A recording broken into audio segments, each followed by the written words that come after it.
প্রিয় শিক্ষার্থী বন্ধুরা, আজকে আমি তোমাদের নবম এবং দশম শ্রেণীর উচ্চতর গণিতের 8.3-এর আরও একটা অঙ্ক নিয়ে হাজির হলাম। প্রমাণ করো যে বামপক্ষ সমান সমান 2 প্রমাণ করতে হবে। বামপক্ষটা লিখে নিলাম। আমরা কিন্তু এই অঙ্কগুলো আগে তোমাদের করেছিলাম যে আমরা যদি রেডিয়ানে থাকে এই মানটাকে আমরা ডিগ্রিতে রূপান্তর করব।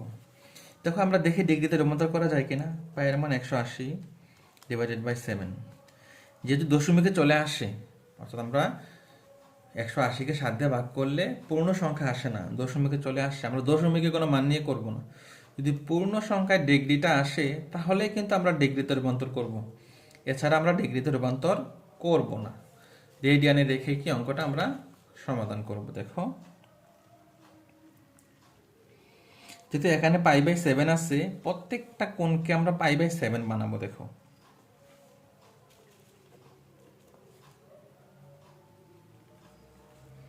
এখানে স্কোয়ার ছিল। দেখো, যেহেতু π/7 আমার শেষে বানাতে হবে, আমরা লিখে ফেললাম।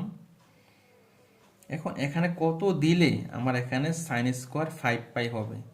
আমি যদি এখানে π/2 লিখি আর এখানে মাইনাস দিই, দেখো 2 আর 7-এর লসাগু হইল 14, তার মানে 7 এই জায়গায় হবে 7π - 2π। তো 7π থেকে 2π বাদ দিলে কিন্তু 5π থাকে।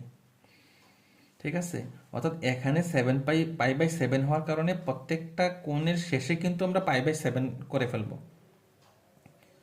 আর প্রথমে হয় π/2 হবে, না হয় পাই হবে, সাথে π/2 হবে অথবা পাই হবে, যে কোনো একটা হবে। যেমন দেখো এখানে আমার কি আছে, দেখো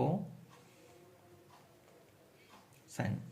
এখন দেখো আমরা বলেছিলাম যে শেষে কিন্তু π/7 হবে। তাহলে এখন এখানে কত লিখলে আমি 8π পাবো? দেখো, আমি যদি শুধু পাই লিখি, দেখো 7 যদি লসাগু নেই, 7π প্লাস পাই, তো 7টা পাই আর একটা পাই কয়টা পাই হয়? 8টা পাই হয়।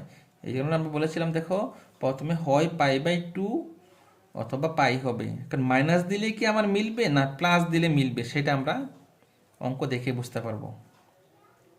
প্লাস সাইন স্কোয়ার, দেখো যেহেতু 9π পাইতে হবে, তাহলে প্লাস দিলেই কিন্তু 9π হয়ে যাচ্ছে। তাহলে π/2 প্লাস π/7। আমরা তো আগে বলছিলাম যে শেষে π/7 হবে।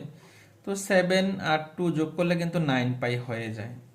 এখন দেখো, যেহেতু চতুর্ভাগের অঙ্ক,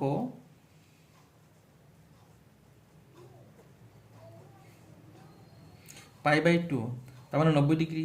90 ডিগ্রি যাওয়ার পর কিন্তু মাইনাস, তাহলে পেছনের দিকে চলে আসলো।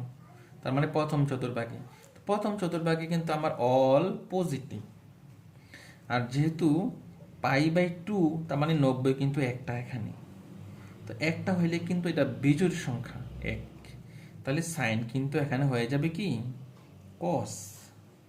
যেহেতু স্কোয়ার আছে, অবশ্যই স্কোয়ারটা এখানেও হবে π/7। এখানে দেখো, যেহেতু পাই পাই কথার অর্থ কয়টা 90? 2টা 90, তার মানে 180। এখানে আসার পর প্লাস, তৃতীয় চতুর্ভাগে কিন্তু আমার সাইনটা আচ্ছা, তবে মাইনাস হিসাবে আছে। এখানে হইল tan আর গিয়ে cot প্লাস, তার মানে মাইনাস যদি হয় আমরা এখানে দেখো মাইনাস দিলাম, কিন্তু এখন দেখো ওই যে স্কোয়ারের কারণে তো মাইনাস তো দুইবার, তো মাইনাসকে স্কোয়ার করলে কি হয়ে যাবে? প্লাস হয়ে যাবে, তার মানে চিহ্নের কোনো পরিবর্তন হবে না। আর যেহেতু পাই অর্থ হলে 180, 2টা 90, তার মানে জোড় সংখ্যা অনুপাত কোনো চেঞ্জ হবে না, সাইন সাইনই থেকে যাবে।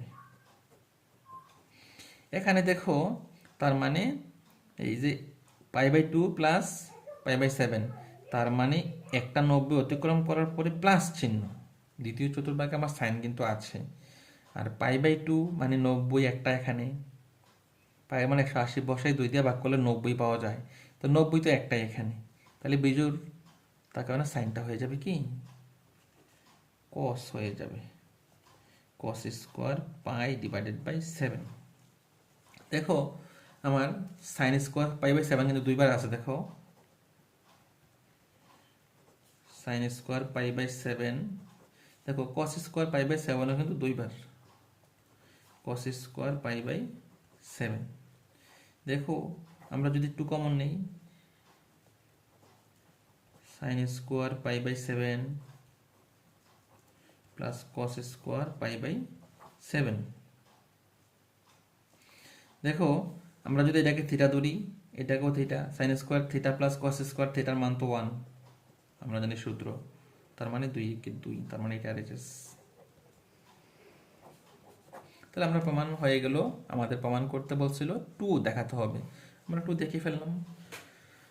তোমরা যারা আমার ক্লাসগুলো ইউটিউবে দেখতেছো, সবাই আমার ইজি ম্যাথ ইউটিউব চ্যানেল যারা এখনো সাবস্ক্রাইব করো নাই, সবাই সাবস্ক্রাইব করে সাথেই থাকো। আর যারা ফেসবুক পেজে দেখতেছো, সবাই আমার পেজটাকে ফলোদের সাথেই থাকো। যেহেতু আমার ইউটিউব চ্যানেলটা খুবই নতুন, সবাই আমার ভিডিওগুলোকে লাইক কমেন্ট শেয়ারের মাধ্যমে অন্যজনকে দেখার সুযোগ করে দাও, এবং যে দেখবে সে যেন সাবস্ক্রাইব করতে পারে।